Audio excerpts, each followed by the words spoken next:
Episode 3. In this episode, we're going over preparing the session, setting up people in the room, positioning them so you get the least amount of spill. We're going through the input list, which has all the mics, the preamps, the compressors, the EQs, all of that stuff. We're setting up the Patchbay, we're setting up the SSL. We're going through everything that needs to be done before the musician walks into the room and is ready to record. So before you do anything in the live room, before you even plug in a mic, set up a stand, the first thing you have to make sure is if you're completely set in the control room. And that starts with the Patchbay. A lesson I learned the hard way during recording sessions was setting up your microphones before setting up the control room. I used to set up all my microphones before the session, and then when the musicians came in, they saw an entirely mic'd out drum kit, amp, piano, whatever, and they assumed I was ready to record. But I still had to do my entire Patchbay, the desk, the outboard gear, and Pro Tools. So it would actually take me another hour before we could even be ready to sound check. And that is the biggest mood killer you as an engineer can create for a musician. So what we're going to do this time, before the musicians come in, is set up the Patchbay.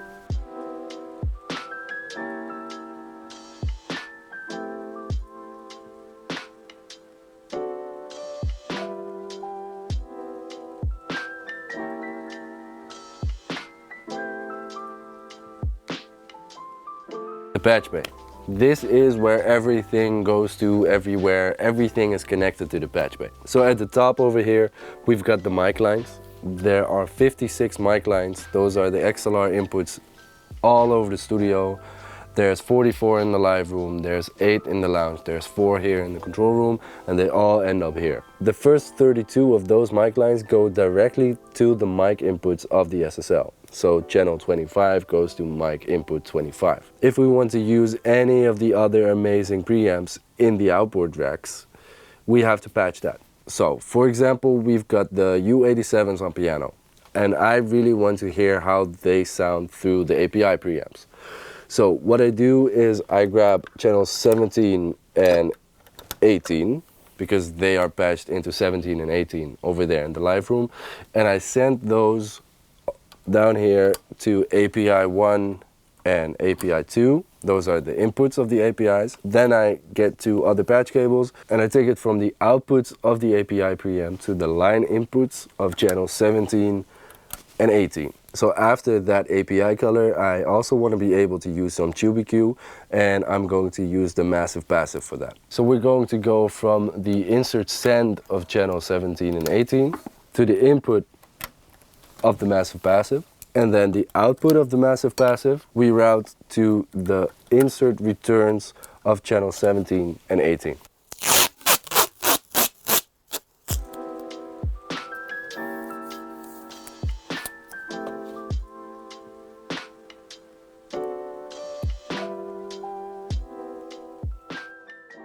Before we head over to the live room to set up all the mics, let's take a look at the input list to see which microphone we've got on which instrument and why. As you can see over here, I've got the input list.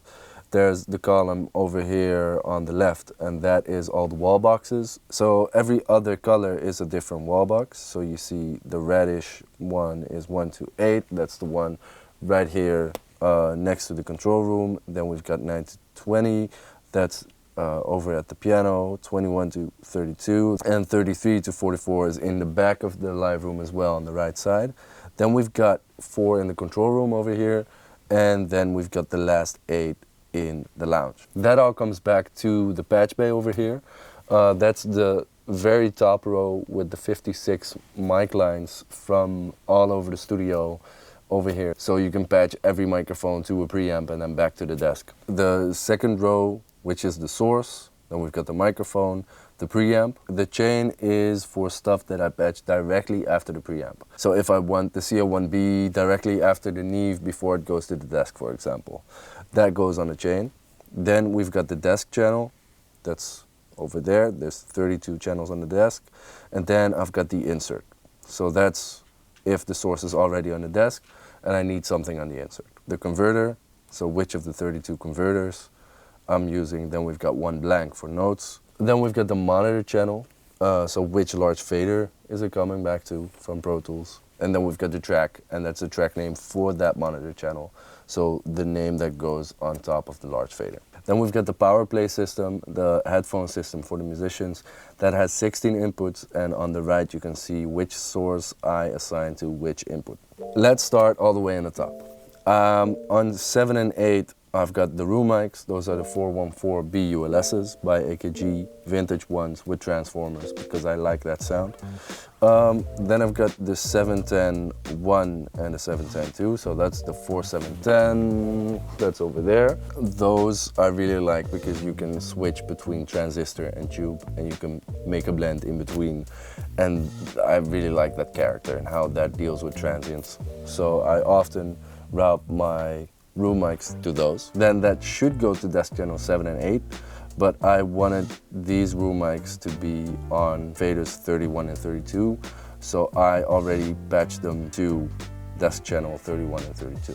I make those pink so it's obvious to everyone that takes a look at the input list that is different from how the Patchbay is normally laid out. Then we've got channel 16, that's the periscope. At preamp I don't have anything. If it's blank, I'm using the desk preamp. On 19 and 20, I've got the hammers, the piano hammer mics. Those are the vintage KM84s, Neumann mics, small diaphragm mics. I put those in XY because I wanted to keep them near coincident. Wanted to keep them as clean as possible phase-wise. If it doesn't work for me, if I need more width, if I need anything else, I will swap them around. Maybe make a space pair or an ORTF setup. But for now, that's fine. That goes to channels 19 and 20. And then on the insert, I've got the 1178, the URI 1178, for if I need that tone. Maybe I just need the character of the 1178 without any compression. And maybe I need some compression from that. I usually only patch the 1178 on an insert because it doesn't have a threshold. It works with a fixed threshold and an input and an output gain. So the gain really jumps up and down and you don't really have a good way of bypassing it if you put it in the chain. So that's why I like to put that on the insert so I can gain stage it correctly. Then on 21, we've got the vocal mic, which is the Flea 47. That just goes to the Neve 1073. I do not have a compressor on that in the recording chain because I do not want to risk any spill of other instruments triggering that compression.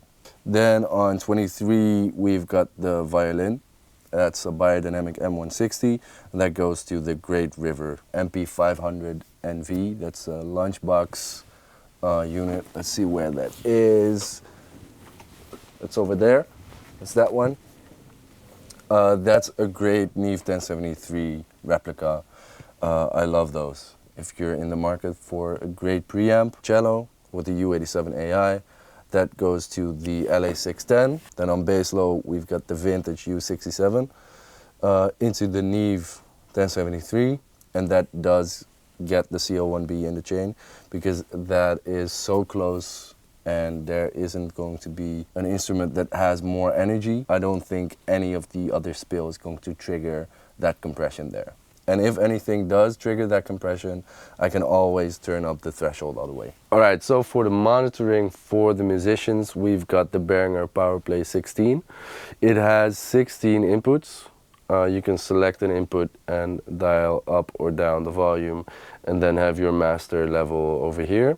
You've got an EQ and you've got a limiter. So this is how I've got it set up. 1, 2, 3, and 4 are my 4 mono auxiliaries, and 5 and 6 are my auxiliaries 5 and 6, the stereo auxiliary. I've got the piano on 5 and 6 because it's multiple mics and I just want to have that flexibility to make that mix as best as possible. And 4 on the bass, there's also 2 mics, so I want to be able to dial in the perfect blend between those mics. Then 7 through 16 are not on auxiliaries, they are hard patch points, so you can only send one signal to that input. So I've got the vocal mic on 7 and then the vocal reverb on 8. Then on 9 I've got the violin, 10 and 11 are the violas, and 12 is the cello.